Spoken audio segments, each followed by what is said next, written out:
ओम शांति। 24 तारीख के बाबा के महावाक्य हैं। बाबा ने कहा, मीठे बच्चे, बाप से होलसेल व्यापार करना सीखो। होलसेल व्यापार है मन मना भव। अल्फ को याद करना है और कराना है, बाकी सब है रिटेल। प्रश्न है, बाप अपने घर में किन बच्चों की वेलकम करेंगे? तो बाबा कहते, जो बच्चे अच्छी रीति बाप की मत पर चलते हैं और कोई को भी याद नहीं करते हैं, देह सही देह के सभी संबंधों से बुद्धि योग तोड़ एक की याद में रहते हैं, ऐसे बच्चों को बाप अपने घर में रिसीव करेंगे। बाप सभी बच्चों को गुल गुल फूल बनाते, फिर फूल बच्चे की अपने घर में वेलकम करते हैं। ओम शांति। बच्चों को अपने बाप और शांति धाम सुख धाम की याद में बैठना है। आत्मा को बाप को ही याद करना है, इस दुख धाम को भूल जाना है। बाप और बच्चों का यह है मीठा संबंध। इतना मीठा संबंध और कोई बाप का होता ही नहीं। संबंध एक होता है बाप से, फिर टीचर और गुरु से होता है। अभी यहाँ तीनों ही एक से है, ये भी बुद्धि में याद रहे। खुशी की बात है ना, एक ही बाप मिला हुआ है जो बहुत सहज रास्ता बताते हैं। बाप को शांति धाम और सुख धाम को याद करो, इस दुख धाम को भूल जाओ। घूमो फिरो लेकिन बुद्धि में यही याद रहे। यहाँ तो कोई गोरख धंधा आदि नहीं है ना, घर में बैठे हैं। मधुबन जब जाते हैं तो मधुबन में और तो कुछ करना नहीं, बाबा के घर में बैठे हैं, याद करो। बाप सिर्फ 3 अक्षर याद करने को कहते हैं, वास्तव में है एक अक्षर। बाप को याद करो। बाप को याद करने से सुख धाम शांति धाम दोनों वर्ष से याद आ जाते हैं। देने वाला तो बाप ही है ना। याद करने से खुशी का पारा भी चढ़ता है। तुम बच्चों की खुशी तो नामी ग्रामी है। बच्चों की बुद्धि में है बाबा हमको घर में फिर वेलकम करेंगे, रिसीव करेंगे, परंतु उनको जो अच्छी रीति बाप की मत पर चलेंगे और कोई को याद नहीं करेंगे, देह सही देह के सर्व संबंधों से बुद्धि योग तोड़ मामेकम याद करना है। भक्ति मार्ग में तो तुमने बहुत सेवा की, परंतु जाने का रास्ता मिलता ही नहीं। अभी बाप कितना सहज रास्ता बताते हैं। सिर्फ ये याद करो, बाप बाप भी है, शिक्षक भी है, सृष्टि के आदि मध्यंत का ज्ञान सुनाते हैं जो और कोई समझा ना सके। तो बाप कहते हैं अब घर चलना है, फिर पहले सतयुग में आएंगे। इच्छी दुनिया से अब जाना है। भल यहाँ बैठे हैं परंतु यहाँ से अब गए कि गए। बाप भी खुश होते हैं, तुम बच्चों ने बाप को इनवाइट किया है बहुत समय से, और फिर बाप को रिसीव किया है। बाबा कहते मैं तुमको गुलगुल बनाकर फिर शांति धाम में रिसीव करूँगा, फिर तुम नंबरवार चले जाएंगे। कितना सहज है, ऐसे बाप को तो भूलना नहीं है। बात तो बहुत मीठी और सीधी है, मीठी भी है और सीधी भी है। कौन सी बात? एक बात, अल्फ को याद करो। बट डिटेल में समझाते हैं, फिर पिछाड़ी में कहते हैं अल्फ को याद करो, दूसरा ना कोई। तुम जन्म जन्मांतर के आशिक हो, एक माशूक के। तुम गाते भी आए हो बाबा आप आएंगे तो हम आपके ही बनेंगे। अब वे आए हैं तो एक का ही बनना चाहिए ना। निश्चय बुद्धि विजयंती, विजय पाएंगे रावण पर। फिर आना है राम राज्य में। कल्प कल्प तुम रावण पर विजय पाते हो, ब्राह्मण बने और विजय पाई रावण पर। राम राज्य पर तुम्हारा हक है। बाप को पहचाना और राम राज्य का हक हुआ। बाकी पुरुषार्थ करना ऊंच पद पाने का है। विजय माला में आना है, बड़ी विजय माला है। राजा बनेंगे तो सब कुछ मिलेगा। दास दासियां सब नंबरवार बनते हैं। सब एक जैसे नहीं होते, कोई तो बहुत नज़दीक रहते हैं। जो राजा रानी खाते हैं, जो कुछ भंडारे में बनता है वो उनको भी मिलेगा, है ना। भंडारे में बनेगा वह सब दास दासियों को मिलता है, जिसको 36 प्रकार का भोजन कहा जाता है। पद्मपति भी राजाओं को कहा जाता। प्रजा को पद्मपति नहीं कहेंगे, भले वहाँ धन की पारावार नहीं रहती है, परंतु ये निशानी देवताओं की होती है। जितना याद करेंगे उतना सूर्यवंशी में आएंगे। नई दुनिया में आना है, महाराजा महारानी बनना है। बाप नॉलेज देते हैं नर से नारायण बनने की, जिसको राजयोग कहा जाता है। बाकी भक्ति मार्ग के शास्त्र भी सबसे जास्ती तुमने पढ़े हैं, सबसे जास्ती भक्ति तुम बच्चों ने की है। अब बाप से आकर मिले हो। बाप रास्ता तो बहुत सहज और सीधा बताते हैं कि बाप को याद करो। बाबा बच्चे बच्चे कह समझाते हैं। बाप बच्चों पर ही वारी जाते हैं, वारिस है तो वारी जाना पड़े। तुमने भी कहा था बाबा आप आएंगे तो हम वारी जाएंगे, तन मन धन सहित कुर्बान जाएंगे। तुम एक बार कुर्बान जाते हो, बाबा 21 बार वारी जाएंगे। बाप बच्चों को याद भी दिलाते हैं, समझ सकते हैं सब बच्चे नंबरवार पुरुषार्थ अनुसार अपना अपना भाग्य लेने आए हैं। तो बाप कहते हैं मीठे बच्चों, विश्व की बादशाही हमारी जागीर है। अब जितना पुरुषार्थ तुम कर लो, जितना पुरुषार्थ करेंगे उतना ऊंच पद पाएंगे। नंबर 100 नंबर लास्ट में है, नंबर 1 में फिर जरूर जाएंगे। सारा मदार पुरुषार्थ पर है। बाप बच्चों को घर ले जाने आए हैं। वे अपने को आत्मा समझ बाप को याद करेंगे तो पाप कटते जाएंगे। वह है काम अग्नि, यह है योग अग्नि। काम अग्नि में जलते जलते तुम काले हो गए हो, बिल्कुल खाक हो पड़े हो। अब मैं आकर तुमको जगाता हूँ, तमो प्रधान से सतो प्रधान बनने की युक्ति बताता हूँ। बिल्कुल सिंपल है। मैं आत्मा हूँ, इतना समय दे अभिमान में रहने के कारण तुम उल्टा लटक पड़े हो। अब देही अभिमानी बन, बाप को याद करो। घर जाना है, बाप लेने के लिए आया है। तुमने निमंत्रण दिया और बाप आए हैं। पतितों को पावन बनाकर पंडा बन ले जाएंगे सब आत्माओं को। आत्मा को ही यात्रा पर जाना है। तुम हो पांडव संप्रदाय। पांडवों का राज्य नहीं था, कौरवों का राज्य था। यहाँ तो अभी राजाई भी खत्म हो गई है। अभी भारत का कितना बुरा हाल हो गया है। तुम पूज्य विश्व के मालिक थे, अब पुजारी बन गए हो।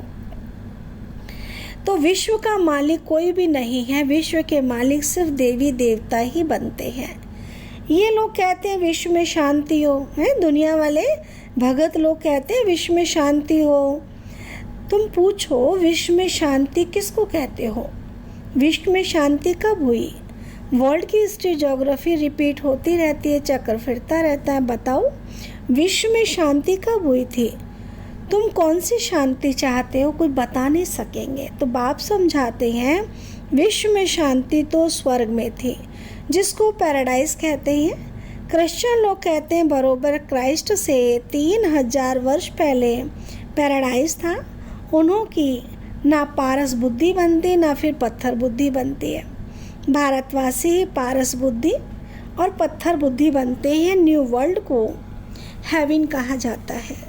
पुराने को तो हेवन नहीं कहेंगे ना। तो बच्चों को बाप ने हेल और हेवन का राज समझाया है। यह है रिटेल। होलसेल में सिर्फ एक बात, एक अक्षर कहते हैं मामेकम, याद करो। बाप से बेहद का वर्षा मिलता, ये भी पुरानी बात है। 5000 वर्ष पहले भारत में स्वर्ग था। बाप बच्चों को सच्ची सच्ची कहानी बताते हैं। कौन सी कहानी है? सत्यनारायण की कथा। इसको कहते तीसरी की कथा, इसको कहते अमर कथा। ये सारी कथाएं बाबा कहते इस समय मशहूर है ना भक्ति मार्ग में, तो बाबा सुनाते हैं इस समय संगम पर। तुमको भी तीसरा नेत्र ज्ञान का मिलता है, उसको तीसरी की कथा कहा जाता है। वह तो भक्ति की पुस्तक बना दी। अब तुम बच्चों को सब बातें अच्छी रीति से समझाई जाती हैं। रिटेल और होलसेल होता है, रिटेल और होलसेल होता है ना, तो इतना ज्ञान सुनाते हैं जो सागर को शाही बनाओ तो भी अंत न आए, ये हुआ रिटेल। जो शास्त्रों में भी लिखा है, सागर को शाही बनाओ, जंगल को काट कलम बनाओ, धरती को कागज बनाओ। स्वयं ज्ञान की देवी सरस्वती उनकी महिमा लिखे तो भी लिख ना पाए, अपरम अपार महिमा है।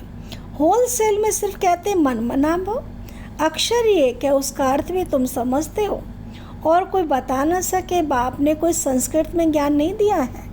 वह तो जैसे राजा है वह अपनी भाषा चला देते हैं, अपनी भाषा तो एक हिंदी ही होगी, फिर संस्कृत क्यों सीखनी चाहिए।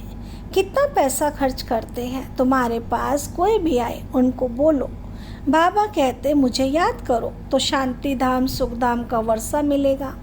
ये समझना तो बरोबर ठीक है ना, बैठकर समझो। बाकी हमारे पास और कोई बात नहीं है, बाप अल्फ ही समझाते हैं, अल्फ से वर्षा मिलता है। बाप को याद करो तो पाप नाश होगा, फिर पवित्र बन शांति धाम में चले जाएंगे। कहते भी शांति देवा, बाप ही शांति के सागर हैं, तो उनको ही याद करते हैं। बाप जो स्वर्ग स्थापन करते हैं वह तो यहाँ ही होता है ना, सूक्ष्म वतन में कुछ भी नहीं है। ये तो साक्षात्कार की बातें हैं। ऐसा फरिश्ता बनना है, बनना यहाँ ही है। फरिश्ता बनकर फिर घर चले जाएंगे। राजधानी का वर्षा बाप से मिलता है, शांति और सुख दोनों वर्षे मिलते हैं बाप के सिवाय और कोई को सागर कह नहीं सकते। बाप जो ज्ञान का सागर है वही सर्व की सद्गति कर सकते हैं। बाप पूछते हैं मैं तुम्हारा बाप टीचर गुरु हूँ, तुम्हारी सद्गति करता हूँ, फिर तुम्हारी दुर्गति कौन करते हैं बताओ। रावण ना, दुर्गति और सद्गति का ये खेल है। कोई पूछते हैं तो पूछ सकते हैं, भक्ति मार्ग में प्रश्न ढेर उठाते हैं, ज्ञान मार्ग में प्रश्न की तो बात ही नहीं। शास्त्रों में तो शिव बाबा से लेकर देवताओं की भी कितनी गिलानी कर दी है, किसको भी छोड़ा नहीं है। ये भी ड्रामा बना हुआ है, फिर भी करेंगे। तो बाबा कहते हैं ये देवी देवता धर्म बहुत सुख देने वाला है, फिर ये दुख नहीं रहेगा। बाप तुम्हें कितना समझदार बनाते हैं, ये लक्ष्मी नारायण समझदार है, तब तो विश्व के मालिक हैं। बेसमझ तो विश्व के मालिक हो ना सके ना। पहले तो तुम कांटे थे, अब फूल बन रहे हो, इसलिए बाबा भी गुलाब का फूल ले आते हैं। ऐसा फूल बनना है, खुद आकर फूलों का बगीचा बनाते हैं। फिर रावण आता है कांटों को जंगल बनाने। कितना क्लियर है, ये सब सिमरन करना है। एक को याद करने से उसमें सब आ जाता है। बाप से वर्षा मिलता है, ये बहुत भारी दौलत है। शांति का भी वर्षा मिलता है क्योंकि शांति का सागर वही है ना। लौकिक बाप की ऐसी महिमा कभी नहीं करेंगे। श्री कृष्ण है सबका प्यारा, सबसे प्यारा। पहले पहले जन्म ही उनका होता है, इसलिए उनको सबसे जास्ती प्यार करते हैं। बाप बच्चों को ही सारे घर का समाचार देते हैं। बाप भी पक्का व्यापारी है, कोई विरला ऐसा व्यापार करे, होलसेल व्यापारी कोई मुश्किल बनता है। तुम होलसेल व्यापारी हो, बाप को याद करते ही रहते हो। ये कई रिटेल में सौदा कर फिर भूल जाते हैं। बाबा कहते निरंतर याद करते रहो। वर्षा मिल गया फिर याद करने की दरकार नहीं रहती है। लौकिक संबंध में बाप बूढ़ा हो जाता है तो कोई कोई बच्चे पिछाड़ी तक भी सहायक बनते हैं। कोई तो मिल्कियत मिली और उड़ाकर खलास कर देते हैं। बाबा सब बातों का अनुभवी है, तब तो बाबा ने इनको अपना रथ बनाया ना। गरीबी का, साहूकारी का सब में अनुभवी है। ड्रामा अनुसार ये एक ही रथ है, ये कभी बदल नहीं सकता। ड्रामा बना हुआ है, इसमें कोई चेंज नहीं हो सकती। सब बातें होलसेल और रिटेल में समझा कर फिर अंत में कह देते हैं मन मना भव मध्याजी भव। मन मना भव में सब आ जाता है। ये बहुत भारी खजाना है, उनसे झोली भरते हैं। ज्ञान रत्नों से हम झोली भरते हैं, क्योंकि बाबा हम बच्चों की झोली भरने आए हैं। अविनाशी ज्ञान रतन एक एक लाख रुपए के हैं। तुम पद्मा पदम भाग्यशाली बनते हो। बाप तो खुशी ना खुशी दोनों से न्यारा है। साक्षी और ड्रामा देख रहे हैं। तुम पार्ट बजाते हो, मैं पार्ट बजाते भी साक्षी हूँ। जन्म मरण में नहीं आता हूँ और तो कोई इससे छूट नहीं सकता। मोक्ष मिल ना सके यह अनादि बना बनाया ड्रामा है। यह भी वंडरफुल है। छोटी सी आत्मा में सारा पार्ट भरा हुआ है। ये अविनाशी ड्रामा कभी विनाश को नहीं पाता है। अच्छा, मीठे मीठे सिक्के लदे बच्चों प्रति माता पिता बाप दादा का दिल व जान सिख व प्रेम से सर्विसेबल बच्चों को नंबरवार पुरुषार्थ अनुसार याद प्यार और गुड मॉर्निंग। रूहानी बाप की रूहानी बच्चों को नमस्ते। हम रूहानी बच्चों की रूहानी बाबा को नमस्ते नमस्ते नमस्ते। धारणा के लिए मुख्य सार है, जैसे बाप बच्चों पर वारी जाते हैं ऐसे तन मन धन सहित एक बार बाप पर पूरा कुर्बान जाकर 21 जन्मों का वर्षा लेना है। सेकंड पॉइंट है, बाप जो अविनाशी अनमोल खजाना देते हैं उससे अपनी झोली सदा भरपूर रखनी है। सदा इसी खुशी व नशे में रहना है कि हम पद्मा पदम भाग्यशाली हैं। वरदान बाबा ने दिया, ब्राह्मण जीवन की प्रॉपर्टी और पर्सनालिटी का अनुभव करने वाले और कराने वाली विशेष आत्मा भाव। डिटेल है, बाप दादा सभी ब्राह्मण बच्चों को स्मृति दिलाते हैं कि ब्राह्मण बने ओह भाग्य। लेकिन ब्राह्मण जीवन का वर्षा प्रॉपर्टी संतुष्टता है और ब्राह्मण जीवन की पर्सनालिटी प्रसन्नता है। इस अनुभव से कभी वंचित नहीं रहना। अधिकारी हो, जब दाता वरदाता खुले दिल से प्राप्तियों का खजाना दे रहे हैं तो उसे अनुभव में लाओ और औरों को भी अनुभवी बनाओ, तब कहेंगे विशेष आत्मा। स्लोगन है, लास्ट समय का सोचने के बजाय लास्ट स्थिति का सोचो। अच्छा, ओम शांति।